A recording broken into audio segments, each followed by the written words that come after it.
En los valles más profundos de Guipúzcoa, allí donde la bruma se enreda en las copas de los hayedos y el silencio es tan denso que puede palparse, cuenta la leyenda que el Basajaun, el señor del bosque, protege estas tierras. Los pastores de antaño aseguraban que su silbido anunciaba la tormenta y que su sombra invisible guiaba a los rebaños perdidos, exigiendo a cambio un respeto inquebrantable por cada árbol y cada arroyo. Pero para Ricardo Aguirre, un empresario de Bilbao con planes de hormigón y cristal, eso era solo un cuento de hadas para analfabetos, una superstición rancia que se interponía entre él y la construcción de un lujoso complejo turístico. Hasta que el eco de sus propias máquinas le obligó a encarar la verdad que el viejo pastor Iñaki protegía con su silencio. ¿Sería posible que las advertencias susurradas durante siglos fueran reales? ¿O habría un secreto mucho más humano, más terrenal, enterrado bajo las raíces de aquel hayedo sagrado? Antes de revelaros lo que se escondía no en las ruinas de un caserío, sino en la misma tierra que Ricardo pretendía domar, comenta aquí si en tu tierra existe alguna leyenda que cuentan los mayores, y suscríbete al canal Raíces y Secretos para no perderte historias que rescatan nuestras raíces. El choque fue inmediato, una colisión frontal entre dos mundos que compartían geografía pero no alma. Ricardo llegó en un coche alemán de alta gama que parecía una ofensa sobre los caminos de tierra. Su traje a medida, una armadura contra el sirimiri que todo lo empapaba. Contempló el valle no como un hogar, sino como un lienzo virgen y desaprovechado, un mar de un verde casi violento, esperando ser domesticado por campos de golf y villas con vistas panorámicas. Para él, las tradiciones, el euskera cerrado de los lugareños y sus relatos sobre el Basajaun no eran más que un folclore pintoresco, un obstáculo a modernizar o, en su defecto, a erradicar. Frente a él, como un roble anclado a la historia, se alzaba Iñaki. A sus más de 70 años, su rostro era un mapa de arrugas talladas por el viento, y sus manos, nudosas y fuertes, parecían una extensión de las raíces de los árboles que cuidaba. Era el último habitante del caserío Goyeneche, una construcción de piedra oscura y vigas de madera que llevaba el apellido de su familia desde hacía más de 400 años. Iñaki no era un hombre crédulo en el sentido simple de la palabra. Para él, el Basajaun no era una criatura peluda que se escondía entre los árboles, sino el nombre que sus ancestros le habían dado al equilibrio sagrado del valle, a la compleja red de vida que la modernidad era incapaz de ver. En su bolsillo, gastado por el roce de generaciones, guardaba un amuleto de madera de tejo, un egusquilore ennegrecido que no consideraba mágico, sino el símbolo de una promesa: nunca tomar del bosque más de lo necesario. La arrogancia de Ricardo se manifestó en la fría y aséptica sala de reuniones del ayuntamiento. Mientras Iñaki, con su voz grave y pausada, intentaba explicar por qué el hayedo situado al norte del valle era intocable, aludiendo a los acuíferos subterráneos y a la estabilidad de la ladera, Ricardo apenas contenía una sonrisa burlona. Lo interrumpió con un gesto displicente, mirando a los concejales como si compartía con ellos una broma a costa del anciano. «Señores», dijo con un tono que pretendía ser conciliador pero que destilaba desprecio, «aprecio el apego local, pero no podemos paralizar el progreso por un cuento de hadas para analfabetos. El Basajaun no va a pagar sus facturas». El silencio que siguió a sus palabras fue más pesado que los muros de piedra de la sala. Iñaki no respondió. Simplemente bajó la mirada hacia sus manos y apretó el amuleto en su bolsillo, como si en él residiera una paciencia que él ya no poseía. Pocos días después, el valle despertó con un estruendo que no era el del trueno ni el del viento. Eran las máquinas de Ricardo. Excavadoras amarillas y camiones de gran tonelaje avanzaban como una plaga metálica, abriendo una herida de tierra roja en el manto verde del paisaje. Su primer objetivo fue precisamente el hayedo que Iñaki había señalado como sagrado, el lugar que la tradición conocía como el descanso del Basajaun. El chirrido de las motosierras se convirtió en la nueva banda sonora del valle, un lamento agudo que reemplazó al canto de los pájaros y al murmullo del arroyo. Desde la colina donde su caserío resistía al tiempo, Iñaki observaba inmóvil. Vio caer el primer haya, un gigante de más de 200 años, con un estrépito que pareció sacudir los cimientos de su propio mundo.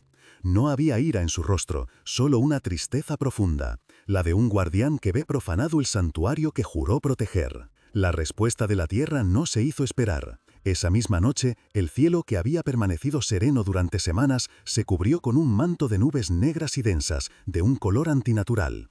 Se desató una tormenta de una violencia que ni los más ancianos del lugar recordaban. No era el sirimiri persistente, sino un muro de agua torrencial que golpeaba la tierra con furia. El viento aullaba entre las montañas con la voz de un ser herido. Al amanecer, el desastre era evidente. La ladera del Hayedo, despojada de las raíces que la habían anclado durante siglos, se había vencido. Un masivo corrimiento de tierras, un torrente de lodo, rocas y árboles mutilados se había tragado por completo la zona de trabajo. Las máquinas más caras de Ricardo, aquellos símbolos de su poder imparable, yacían sepultadas bajo toneladas de tierra mojada, como si el propio valle las hubiera devorado para silenciar su ofensa. Para Iñaki no había sido magia, había sido la consecuencia, la primera advertencia del bosque. La humillación, más que el desastre natural, fue lo que encendió la rabia en Ricardo Aguirre. Para él, el corrimiento de tierras no fue una advertencia de la naturaleza, sino un costoso y vergonzoso contratiempo. En sus conversaciones telefónicas con aseguradoras e ingenieros, hablaba del suceso con la frialdad de quien analiza un mal cálculo en una hoja de Excel, culpando a la orografía impredecible y a la mala suerte. La posibilidad de que Iñaki tuviera razón ni siquiera rozó su mente. Al contrario, la catástrofe solidificó su desprecio. Veía al viejo pastor y a sus creencias como la encarnación de aquel atraso, de aquella tierra salvaje que se resistía a ser civilizada. Su proyecto ya no era solo un negocio, se había convertido en una cruzada personal, una batalla para demostrar que la voluntad del hombre moderno podía y debía someter a la testarudez de la tradición y el fango. Desde la ventana de su caserío, Iñaki no sentía satisfacción alguna. El silencio que siguió a la tormenta era más inquietante que el estruendo de las máquinas. El valle parecía haber entrado en un estado de luto, y el pastor sentía el peso de esa tristeza en sus propios huesos. Sabía que el primer golpe no había servido de lección, sino de acicate. Podía verlo en la forma en que los nuevos vehículos, más grandes y potentes, llegaban por el camino, y en la mirada desafiante que Ricardo le lanzaba desde su coche cuando pasaba junto a su propiedad. El aire mismo parecía haberse vuelto más denso, cargado de una quietud expectante, como la calma que precede a una sacudida aún mayor.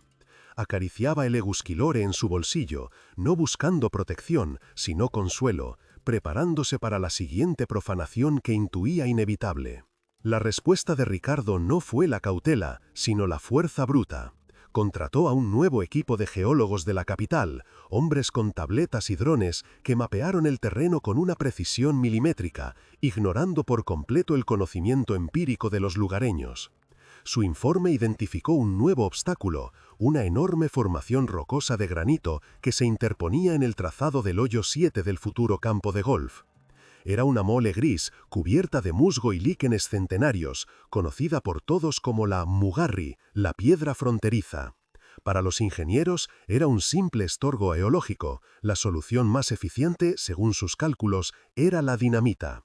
La decisión se tomó en una tarde, sin consultar a nadie del valle, con la misma asepsia con la que se decide demoler un edificio viejo en la ciudad. Cuando la noticia llegó a oídos de Iñaki, sintió un escalofrío que no tenía que ver con el frío húmedo de los muros de su caserío. Esa piedra era mucho más que una roca, era un hito, un ancla en la memoria del valle. Dejó su rebaño y caminó con una determinación que sus años parecían desmentir hasta el campamento de trabajo de Ricardo. Se plantó frente al empresario, que supervisaba los preparativos, y su voz, normalmente serena, vibró con una urgencia contenida. «Esa piedra no es solo una piedra», le dijo, mirándole directamente a los ojos. «Es una Mugarri, una frontera, marca un pacto, una memoria que no debe romperse. Mis abuelos decían que es el clavo que sujeta el alma del valle a la tierra, no puede tocarla». No había súplica en su tono, sino la severidad de quien enuncia una ley inmutable. Ricardo lo escuchó con una paciencia impostada que se quebró en una risa seca y despreciable. Se giró hacia sus capataces, compartiendo con ellos la gracia del momento. «¿Pactos? ¿Memorias? ¿El alma del valle?», repitió, paladeando cada palabra con sarcasmo. Se acercó al anciano, invadiendo su espacio personal con una agresividad apenas disimulada. «Sus abuelos están muertos, y sus cuentos con ellos. El progreso tiene un precio, y hoy lo va a pagar esta reliquia inútil. Con un gesto despectivo, le indicó a uno de sus hombres que acompañara al pastor fuera del perímetro de seguridad. La humillación fue pública, un acto diseñado para quebrar el último vestigio de resistencia. El día señalado amaneció envuelto en una niebla baja y pegajosa, que se negaba a levantarse, amortiguando todos los sonidos y confiriendo al paisaje un aspecto fantasmal. El equipo de demolición trabajó con una eficiencia mecánica, perforando la mugarri, introduciendo los cartuchos de dinamita y tendiendo los cables del detonador. En todo el valle reinaba un silencio antinatural, como si el propio mundo contuviera la respiración. Ni el canto de los pájaros ni el balido de las ovejas se atrevían a romper esa quietud opresiva. Desde una loma segura, Iñaki observaba, de pie e inmóvil como un menhir. Sus manos estaban entrelazadas a la espalda y sus dedos apretaban con fuerza el amuleto de tejo. No rezaba, simplemente atestiguaba.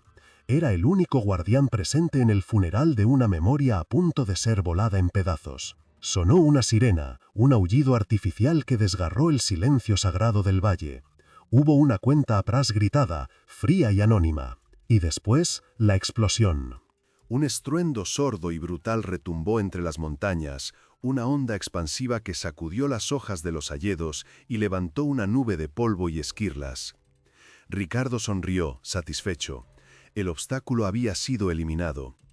Pero cuando el polvo comenzó a asentarse, la sonrisa se borró de su rostro. La mugarri no se había pulverizado como preveían los cálculos. En su lugar, la detonación la había partido limpiamente por la mitad, como si un hacha gigantesca la hubiera hendido. Las dos mitades cayeron a los lados, revelando en su corazón una oquedad oscura y antinatural, un hueco perfectamente labrado que albergaba algo metálico y cubierto por el óxido de los siglos. El silencio que siguió al estruendo fue más profundo y pesado que cualquier otro que el valle hubiera conocido. El eco de la explosión se desvaneció entre las montañas, dejando tras de sí una quietud sepulcral, solo rota por el suave crepitar de algunas piedras al asentarse. La nube de polvo y tierra se disipó lentamente, como un velo que se retira de un rostro, revelando la escena con una claridad brutal. Las dos mitades de la mugarri yacían abiertas, como las tapas de un libro de piedra escrito en un lenguaje olvidado. No era la destrucción caótica que Ricardo esperaba, sino una fractura limpia, casi quirúrgica, que dejaba al descubierto el corazón hueco de la roca. En el centro de esa oquedad, desafiando toda lógica geológica, descansaba un cofre de hierro, negro y corroído, como un órgano vital expuesto al aire por primera vez en siglos. El capataz de Ricardo soltó una maldición en voz baja, una mezcla de asombro y un miedo primario que no sabía cómo nombrar. Ricardo se quedó paralizado por un instante, con la mente luchando por procesar lo que sus ojos veían. Aquello era imposible. Una caja de metal dentro de una roca de granito macizo. Su primer impulso fue la ira, la sospecha de un sabotaje, de un truco elaborado para humillarle. ¿Acaso el viejo pastor y sus secuaces habían enterrado esa reliquia para burlarse de él? Pero la idea se deshizo tan pronto como nació. Nadie podría haber incrustado algo así en el corazón de la piedra sin dejar rastro. Se acercó con cautela, sus caros zapatos de piel hundiéndose en el lodo recién removido por la explosión. Los obreros se apartaron, dejando un pasillo para él, sus rostros una mezcla de curiosidad y un temor reverencial que empezaba a contagiarse. El objeto no era grande, pero su presencia emanaba un peso histórico que aplastaba la modernidad de las máquinas y los cascos de seguridad que lo rodeaban. Era un artefacto de otro tiempo, un testigo silencioso que había esperado pacientemente a que la arrogancia del hombre le diera la palabra. Al llegar junto a la roca partida, Ricardo se arrodilló, sin importarle manchar su traje de diseño. El cofre estaba firmemente encajado en su nido de piedra. Lo tocó con la punta de los dedos, el metal estaba frío, húmedo y áspero por el óxido. No había adornos ni inscripciones visibles bajo la costra del tiempo, solo una construcción sólida y funcional, pensada para perdurar. Buscó bisagras, un mecanismo de apertura, cualquier cosa que le diera una pista. Y entonces lo vio. En el centro de la tapa, casi oculta por la corrosión, había una cerradura. Pero no era una cerradura común, con una ranura para una llave corriente. Era una oquedad con una forma compleja y singular, un patrón de pétalos y líneas entrelazadas que le resultaba vagamente familiar, aunque no sabía por qué. Era un diseño orgánico, casi floral, que contrastaba de forma extraña con la brutalidad del hierro. Era una pregunta grabada en metal, una incógnita que su lógica de empresario no podía resolver. Su mirada, cargada de una frustración creciente, se alzó desde el cofre y barrió el paisaje, buscando una respuesta, y la encontró. A lo lejos, descendiendo lentamente por la ladera donde se alzaba su caserío, vio la figura solitaria de Iñaki. El viejo pastor no corría, no gritaba, caminaba con la misma cadencia pausada y deliberada con la que guiaba a su rebaño, como si acudiera a una cita concertada hace mucho tiempo. A medida que se acercaba, Ricardo notó que el anciano sostenía algo en su mano derecha. Era el amuleto de madera de tejo, el eguzquilore, que siempre llevaba consigo y que él había despreciado como un trozo de superstición inútil. De repente, una sacudida helada recorrió la espalda de Ricardo. La imagen de la cerradura en el cofre se superpuso en su mente con la del amuleto en la mano de Iñaki. Los pétalos, las líneas, la forma central eran idénticos, no parecidos, idénticos. El mundo racional y predecible de Ricardo Aguirre comenzó a resquebrajarse por sus cimientos. Por primera vez, una duda genuina, fría y afilada como un trozo de cristal, se clavó en su mente. El corrimiento de tierras podría haber sido una coincidencia trágica, una consecuencia de la física que él había subestimado. Pero esto era diferente. Esto no era una coincidencia, era un diseño, una coreografía precisa que se extiende a través de los siglos. El viejo pastor le había advertido sobre la piedra, le hablaba de un pacto, y ahora, de las entrañas de esa misma piedra, surge una caja cuya única llave posible era el símbolo de la tradición que él había ridiculizado. La leyenda del Basajún, que había catalogado como un cuento para ignorantes, de repente adquiría una dimensión tangible, una conexión física con la realidad que le dejaba sin argumentos.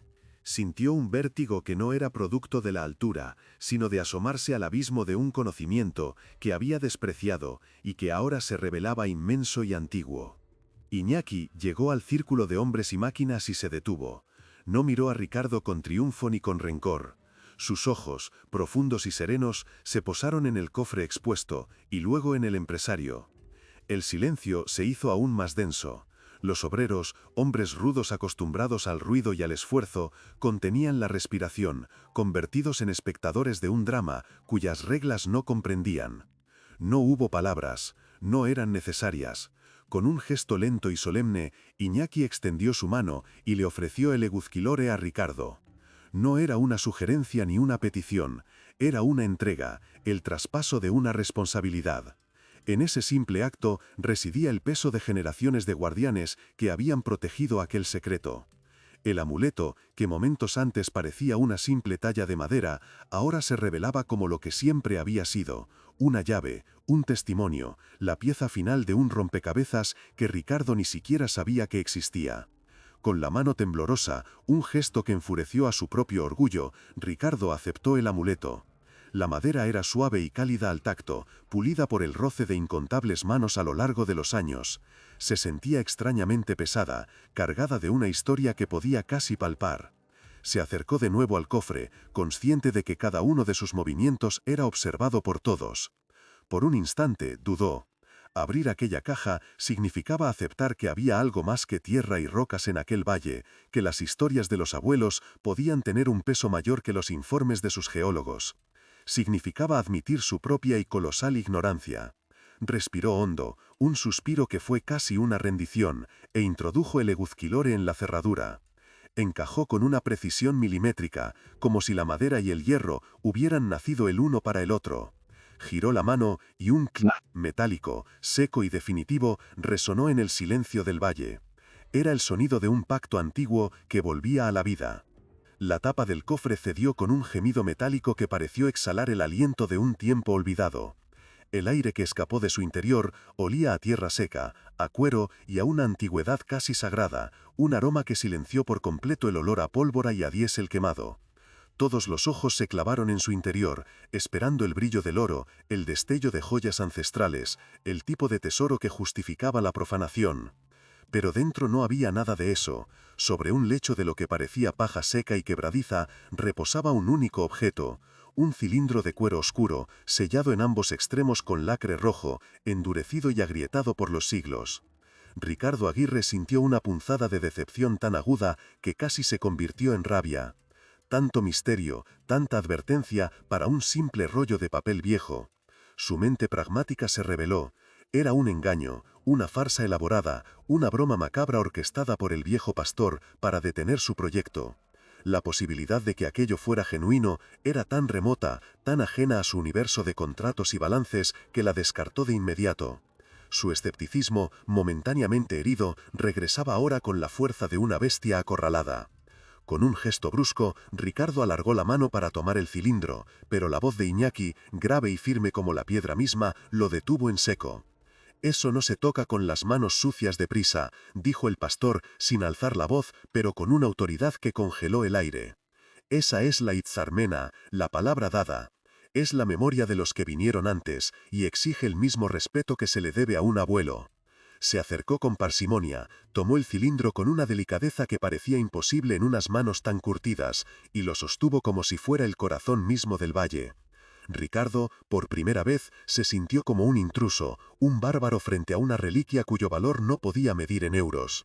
La mirada de los obreros había cambiado, ya no había curiosidad, sino una especie de temor reverencial. Habían sido testigos de algo que trascendía una simple obra, y la lealtad que le debían al dinero de Ricardo empezaba a flaquear frente al peso abrumador de la historia que acababan de desenterrar. El empresario se dio cuenta de que había perdido el control de la narrativa. Sintiéndose acorralado, Ricardo intentó recuperar la iniciativa a través de la burocracia, su terreno de juego habitual. «Muy bien», espetó, con una falsa cordialidad que no engañó a nadie. «Si es tan importante, lo llevaremos a quien corresponda.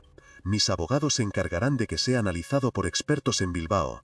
Lo trataremos como un hallazgo arqueológico». Su intención era clara: sacar el objeto del valle, alejarlo de la influencia de Iñaki y enterrarlo bajo una montaña de papeleo legal hasta que perdiera toda su fuerza simbólica. Quería convertir el misterio en un expediente, la leyenda en un anexo.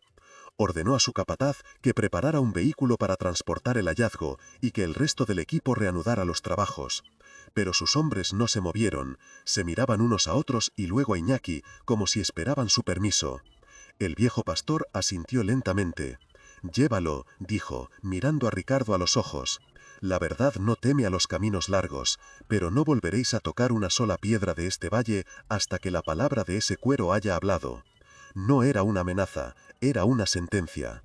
Los días que siguieron fueron una tortura para Ricardo. Una guerra silenciosa librada a través de llamadas telefónicas y correos electrónicos. El cilindro de cuero fue entregado a un prestigioso laboratorio de restauración en Vitoria, y las primeras noticias no hicieron más que aumentar su ansiedad. El cuero era del siglo XV. El lacre, con un sello casi borrado, correspondía a la Cancillería del Reino de Navarra, y el documento en su interior, un pergamino de piel de cordero, estaba escrito en una mezcla de latín tardío y un euskera arcaico que pocos eruditos en el mundo podían descifrar. La experta que lo examinó, una mujer de aspecto severo llamada doctora Elorza, le habló por teléfono con una frialdad académica que le resultó más inquietante que cualquier advertencia del viejo pastor. Le informó de que no era un simple documento, sino un foro, una carta foral, un instrumento legal de un peso histórico incalculable. La palabra legal resonó en la cabeza de Ricardo como una campana de alarma, sembrando la primera semilla de un pánico genuino y profundo. Mientras esperaba la traducción completa, la inactividad forzada en el valle le carcomía los nervios. Las máquinas permanecían en silencio, vigiladas por la quietud de las montañas. Una noche, incapaz de dormir, Ricardo desplegó sobre la mesa de su oficina temporal los planos de su complejo turístico. Eran su evangelio, la manifestación de su voluntad sobre el paisaje. Pero ahora los miraba con otros ojos. Recordó el amuleto de Iñaki, el egusquilore. Con una extraña compulsión, tomó un lápiz y dibujó su forma de memoria sobre un papel vegetal. Luego, con manos temblorosas, superpuso el dibujo sobre el mapa topográfico del valle. El aliento se le cortó en la garganta. No era una coincidencia, no podía serlo. El centro de la flor coincidía exactamente con la ubicación de la Mugarri. Cada uno de los pétalos tallados señalaba, con una precisión aterradora, los principales manantiales y acuíferos subterráneos de la zona. Y las líneas que simulaban las raíces seguían el trazado exacto de las fallas geológicas, las zonas de terreno inestable. Una de esas líneas pasaba justo por el hayedo que había talado, el lugar exacto del corrimiento de tierras. De repente, la leyenda del Basajaun se despojó de su disfraz de cuento de hadas y se le reveló en su verdadera y aterradora naturaleza. No era una historia sobre un gigante peludo, era un manual de instrucciones. Era ciencia, geología, hidrología y ecología condensadas en un símbolo y una narrativa para que un pueblo sin mapas ni libros pudiera sobrevivir y prosperar en un entorno hostil. El silbido del Basajaun que anunciaba la tormenta no era magia, era el conocimiento del viento en los desfiladeros. Su protección sobre los rebaños no era un milagro, era la sabiduría de saber qué pastos eran seguros y cuáles conducían a precipicios. El amuleto no era un talismán contra el mal de ojo, era un mapa, una herramienta de una sofisticación brutal. Ricardo se sintió un necio, un analfabeto arrogante que había intentado construir un paraíso de hormigón sobre los cimientos de una catedral de conocimiento que ni siquiera había sido capaz de ver. La sabiduría que había despreciado no era inferior a la suya, era simplemente más antigua, más profunda y estaba infinitamente más conectada con la realidad de aquella tierra. El sonido del teléfono lo sacó de su estupor. Era su abogado principal desde Bilbao. Su voz, normalmente enérgica y rebosante de confianza, sonaba extrañamente contenida, casi fúnebre. «Ricardo, tengo el informe preliminar de la doctora Elorza», dijo, haciendo una pausa que se alargó una eternidad. «No son buenas noticias, de hecho son las peores noticias». Ricardo se apoyó en la mesa, sintiendo que las piernas le fallaban. No necesitaba escuchar más para saberlo. El mundo que había construido sobre la certeza del dinero y la ley moderna se estaba desmoronando bajo sus pies, derribado por un trozo de piel de cordero de 500 años y la memoria silenciosa de un viejo pastor. El documento, continuó el abogado, con la voz ahogada por la incredulidad. No es solo un fuero histórico, Ricardo. Parece ser que sigue siendo legalmente vinculante. En ese instante, Ricardo Aguirre comprendió que el verdadero corrimiento de tierras no había sido el que sepultó sus máquinas, sino el que estaba a punto de sepultar su futuro. La llamada finalizó, pero las palabras del abogado siguieron resonando en la cabeza de Ricardo, un eco metálico y gélido que parecía perforar los cimientos de su realidad. Legalmente vinculante. La frase era un absurdo, una contradicción imposible en su universo de contratos digitales y cláusulas de escape. Se levantó de la silla y caminó hasta la ventana, contemplando el valle silencioso que ahora le parecía una trampa perfectamente diseñada. Cada árbol, cada arroyo, cada sombra proyectada por las montañas lo observaban con una autoridad ancestral que nunca antes había percibido. El pánico que sintió no era el de un empresario ante una pérdida financiera, era un terror más profundo, el vértigo de un hombre que se da cuenta de que ha estado intentando derribar con un martillo los muros de una fortaleza invisible, y que esos muros acaban de materializarse a su alrededor. Su arrogancia, esa armadura que siempre le había protegido, se había convertido en una jaula. El informe completo llegó a su correo electrónico como un veredicto. Era un documento PDF de 30 páginas, pero la verdad esencial estaba contenida en la traducción jurada del pergamino. Ricardo leyó, y con cada frase, una capa de su mundo se desprendía. El texto, fechado en 1482, era una carta Puebla otorgada por los reyes de Navarra. En ella se concedía a las familias pastoras del valle, cuyos apellidos figuraban en una lista encabezada por un tal Eneco Goyeneche, la propiedad y custodia a perpetuidad de aquellas tierras. Pero no era un regalo, era un contrato sagrado. A cambio, los guardianes juraban proteger los bosques de hayas, descritos como el lecho donde reposa el aliento del monte, mantener limpios los manantiales que daban vida al ganado y a las cosechas, y vigilar los pasos de montaña contra incursiones. La precisión de las descripciones geográficas era asombrosa, casi poética, pero inequívocamente legal. Era un tratado de ecología y defensa disfrazado de fuero medieval. La cláusula que destrozó por completo el futuro de Ricardo Aguirre se encontraba en el tercer folio. Establecía, con una claridad que desafiaba los siglos, que la propiedad de la tierra estaba intrínsecamente ligada al cumplimiento de la custodia. Las tierras no podían ser vendidas, divididas ni cedidas a nadie que no fuera descendiente directo de las familias firmantes y que no asumiera públicamente el juramento de protección. Cualquier transacción realizada al margen de este pacto sería considerada nula, vacía y sin alma ante Dios y la ley. Ricardo sintió que el aire le faltaba. La compra que había realizado a unos lezanos descendientes de los Aguirre que vivían en Madrid, personas que no habían pisado el valle en generaciones y que solo veían un terreno baldío en sus escrituras, no valía ni el papel en el que estaba firmada. Había pagado una fortuna por un puñado de viento, por una propiedad que legalmente nunca había dejado de pertenecer al silencioso pastor que vivía en la colina. Y entonces, en una epifanía tan brutal como la explosión que había partido la Mugarri, lo comprendió todo. La leyenda del Basajaun no era un cuento, era el propio fuero traducido al lenguaje del mito, una constitución oral diseñada para sobrevivir al olvido, a los incendios y a la ignorancia.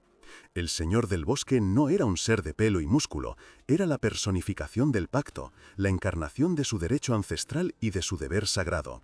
Cada elemento del relato era una cláusula del contrato. Su silbido que anunciaba la tormenta era la obligación de conocer y respetar el clima. Su protección sobre los rebaños era el derecho a los pastos. Su figura imponente que ahuyentaba a los extraños era la cláusula de defensa. Habían convertido la ley en una historia para que ningún niño del valle la olvidara jamás, para que la memoria de su tierra estuviera grabada no en un pergamino frágil, sino en el alma misma de su pueblo. El empresario se dejó caer en su silla, derrotado. Miró los planos de su complejo de lujo extendido sobre la mesa, el campo de golf, las villas, la piscina climatizada. Ahora le parecían los dibujos de un niño caprichoso, un garabato absurdo sobre un lienzo sagrado. Cada hoyo diseñado, cada cimiento planeado no era un acto de progreso, sino la violación de un juramento de 500 años. El desprecio que había sentido por Iñaki se transformó en una humillación abrasadora. El viejo pastor no era un ignorante anclado en el pasado, era el guardián legítimo, el albacea de un testamento escrito con la tinta de la historia. No le había advertido con supersticiones, le había notificado legalmente, en el único idioma que conocía, el idioma de la tierra. Ricardo Aguirre, el titán de los negocios, el hombre que creía poder comprar el mundo, se dio cuenta de que había sido un simple intruso, un profanador de tumbas que ni siquiera sabía leer los epitafios. Unos golpes suaves en la puerta lo sacaron de su trance. Era Iñaki. Entró sin esperar respuesta, no con la insolencia de un invasor, sino con la naturalidad de quien entra en su propia casa. No llevaba su cayado, en sus manos no había nada. Se detuvo unos metros de la mesa y sus ojos, serenos y profundos, se posaron sobre los planos y luego sobre el rostro pálido de Ricardo. El silencio se prolongó, un silencio que contenía el peso de todas las conversaciones que nunca habían tenido. Finalmente, el pastor habló, y su voz, sin rastro de triunfo ni de rencor, fue más devastadora que cualquier acusación. Ahora, dijo con una calma que era casi un susurro, ¿entiendes lo que es el Basajaun? No era una pregunta, era la confirmación de una sentencia dictada hacía 5 siglos. Ricardo, por primera vez en su vida adulta, no supo qué responder. Simplemente asintió, un gesto mínimo que sellaba su rendición incondicional. En aquel instante, la ironía final de la historia se reveló en toda su cruel perfección. Ricardo Aguirre había llegado al valle para imponer la modernidad sobre la tradición, para sustituir los mitos por el hormigón y la lógica del mercado. Y en su arrogancia, con su dinamita y sus máquinas, no había destruido la leyenda, la había resucitado. Fue él quien partió la piedra que guardaba el secreto. Fue él quien sacó a la luz el pergamino olvidado. Fue él, en su intento de borrar el pasado, le había devuelto su voz y su poder legal. El Basajaun, aquel cuento de hadas que había ridiculizado, no lo había vencido, con garras ni con magia. Lo había derrotado con un documento legal, con el poder inmutable de la palabra escrita y la memoria intacta de un pueblo. Había sido aplastado no por la superstición, sino por la historia. Una historia que él mismo había desenterrado. La derrota de Ricardo Aguirre no fue un estruendo, sino un silencio profundo y denso que llenó la pequeña oficina. Un silencio más pesado que la niebla que se aferraba a los cristales. Iñaki se marchó sin una palabra más, dejando tras de sí el eco de una verdad incontestable. El empresario se quedó solo, rodeado por los fantasmas de su ambición, los planos desplegados sobre la mesa que ahora le parecían mapas de una tierra extranjera e incomprensible, los informes de sus geólogos convertidos en volúmenes de pura ignorancia, el contrato de compraventa reducido a un trozo de papel inútil. No sentía ira, ni siquiera la punzada de la ruina económica que se cernía sobre él. Lo que sentía era un vacío abrumador, el de un hombre que ha escalado la montaña equivocada durante toda su vida para descubrir, en la cima, que el verdadero tesoro se encontraba en el valle que pretendía destruir. Su modernidad, su pragmatismo, su fe ciega en el capital, todo se había desmoronado ante un trozo de piel de cordero y la memoria silenciosa de un pueblo. La primera acción de su nueva vida no fue una llamada a sus abogados para buscar una escapatoria, sino una a su junta directiva para confesar la aniquilación. Su voz, normalmente firme y cortante, sonaba hueca, despojada de toda su autoridad. Explicó, con una crudeza que sorprendió incluso a sí mismo, que el proyecto estaba muerto. No habló de problemas geológicos ni de retrasos inesperados. Habló de un fuero del siglo XV, de un derecho de custodia ancestral y de una propiedad que nunca había estado en venta. Al otro lado de la línea hubo un silencio incrédulo, seguido de una cascada de amenazas y recriminaciones. Ricardo escuchó sin defenderse. Cada palabra de sus socios era un clavo más en el ataúd de su antigua identidad, y extrañamente, con cada golpe sentía una liberación. Al colgar el teléfono, su carrera como el implacable Ricardo Aguirre había terminado. Había perdido su fortuna, su reputación y su futuro, pero en las ruinas de su arrogancia, algo nuevo, frágil pero genuino, comenzaba a germinar: la humildad. En las semanas siguientes, Ricardo no huyó del valle. Se quedó, convirtiéndose en una sombra que deambulaba por los caminos de tierra que antes había despreciado. Usó lo que le quedaba de su influencia y sus conocimientos legales no para luchar, sino para proteger. Se reunió con la doctora Elorza y, con una dedicación febril, trabajó para que el fuero fuera ratificado por todas las instancias modernas. Redactó informes, movió contactos en el gobierno vasco y financió con sus últimos recursos el proceso para declarar el valle como bien de interés cultural. Los mismos hombres que antes le temían, sus abogados y asesores, ahora trabajaban bajo sus órdenes para levantar un muro legal alrededor del hayedo sagrado y del caserío Goyeneche. Estaba desmantelando su propio sueño para construir una fortaleza alrededor del de Iñaki. Era su penitencia, un acto de restitución que no buscaba el perdón, sino el equilibrio. Estaba usando las herramientas de su mundo para honrar la sabiduría del otro. La noticia del fuero y de la claudicación de Ricardo se extendió por la comarca como el sirimiri, empapando el alma de la gente. Iñaki dejó de ser el viejo excéntrico para convertirse en el Aitona, el abuelo guardián de la memoria colectiva. Los jóvenes que habían mirado con anhelo las promesas de empleos del complejo turístico ahora se acercaban al caserío para escuchar la historia de la Mugarri de boca del propio pastor. La piedra partida no fue retirada, se convirtió en un altar improvisado, un monumento a la victoria de la raíz sobre el hormigón. La leyenda del Basajaun se contaba de nuevo en las noches junto al fuego, pero ya no como un cuento infantil, sino como la crónica de su propia supervivencia. Un relato que ahora incluía excavadoras sepultadas, un empresario de Bilbao y un amuleto que era a la vez llave y mapa. La tradición no había sido simplemente salvada, había sido revitalizada, inyectada con la sangre de una batalla moderna que le había devuelto su relevancia y su poder. Una tarde de otoño, cuando las hojas de los hayedos teñían el valle de ocres y dorados, Ricardo subió por última vez la cuesta hasta el caserío Goyeneche. Ya no vestía trajes caros, sino ropa sencilla y gastada. Iñaki lo esperaba en el porche, como si supiera que vendría. No hubo disculpas ni grandes discursos. El empresario simplemente se detuvo frente al pastor y lo miró a los ojos. En esa mirada estaba todo: la humillación, el arrepentimiento y un profundo inmenso respeto. Iñaki asintió lentamente y le ofreció un vaso de sidra casera. Bebieron en silencio, contemplando el valle que se extendía a sus pies, ahora a salvo. Antes de que Ricardo se marchara, el pastor le puso en la mano una pequeña pieza de madera de tejo recién tallada. No era un eguzquidore, era una simple bellota, lisa y perfecta. el símbolo no de la protección, sino del comienzo. El reconocimiento de que incluso el roble más viejo nació de una semilla que aprendió a respetar la tierra. Ricardo Aguirre abandonó el valle al día siguiente, llevándose consigo poco más que la ropa que vestía y aquella pequeña bellota de madera. No se convirtió en un creyente de seres mitológicos, pero su transformación fue mucho más profunda. Aprendió que el folclore no es una colección de mentiras para entretener a los ignorantes, sino una vasta biblioteca de verdades codificadas, un archivo de sabiduría ecológica, legal e histórica que se transmite a través del corazón.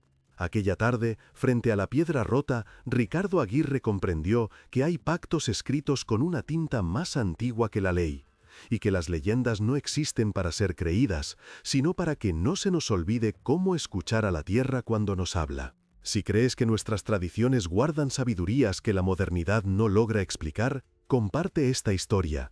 Mantengamos vivas las memorias de nuestros abuelos. Suscríbete al canal Raíces y Secretos para más relatos.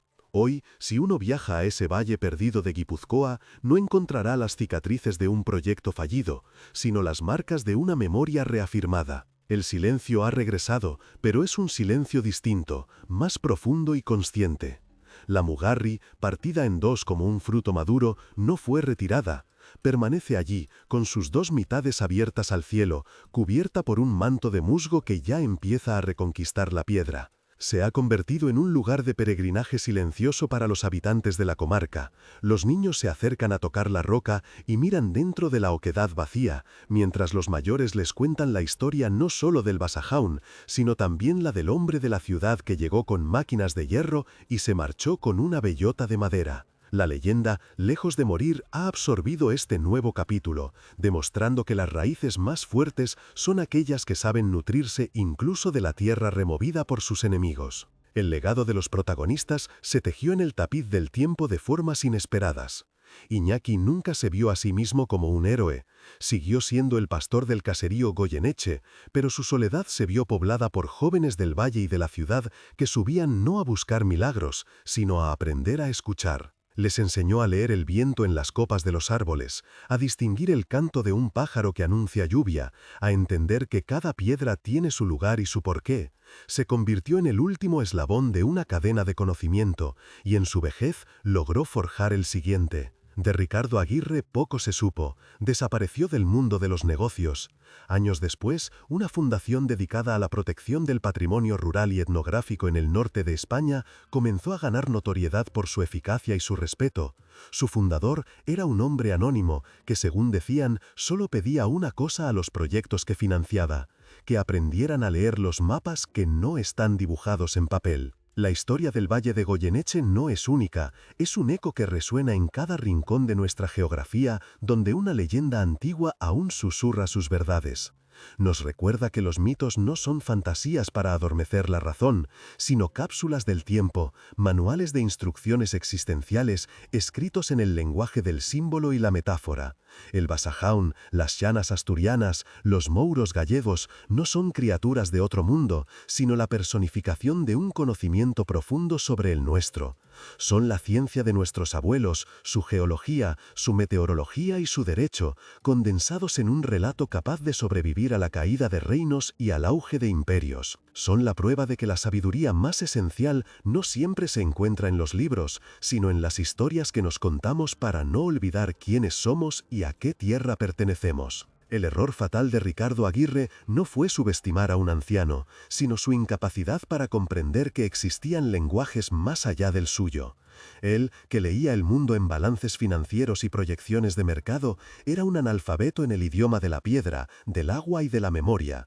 Creyó que el progreso consistía en imponer su voluntad sobre el paisaje, sin darse cuenta de que el verdadero avance radica en la humildad de entender las reglas que ya estaban escritas en él mucho antes de su llegada. El valle no necesitaba su hormigón para ser valioso, su valor residía precisamente en la compleja red de vida y memoria que él estuvo a punto de aniquilar. Aquella tarde, frente a la piedra rota, Ricardo Aguirre comprendió que hay pactos escritos con una tinta más antigua que la ley, y que las leyendas no existen para ser creídas, sino para que no se nos olvide cómo escuchar a la tierra cuando nos habla. Y esa es la pregunta que esta historia deja flotando en la bruma. ¿Hemos olvidado nosotros cómo escuchar? Quizás en el olivar de tu abuelo, en el nombre de un arroyo que atraviesa tu pueblo, o en ese cruceiro que marca un camino olvidado, se esconde una verdad tan vital como la que guardaba la Mugarri. Estas historias son el patrimonio de nuestra alma. Comparte en los comentarios la leyenda que protege tu tierra, el cuento que tus mayores te contaron y que la modernidad no ha logrado silenciar. Y suscríbete al canal Raíces y Secretos para que estas voces, el eco de nuestros ancestros, nunca se conviertan en silencio.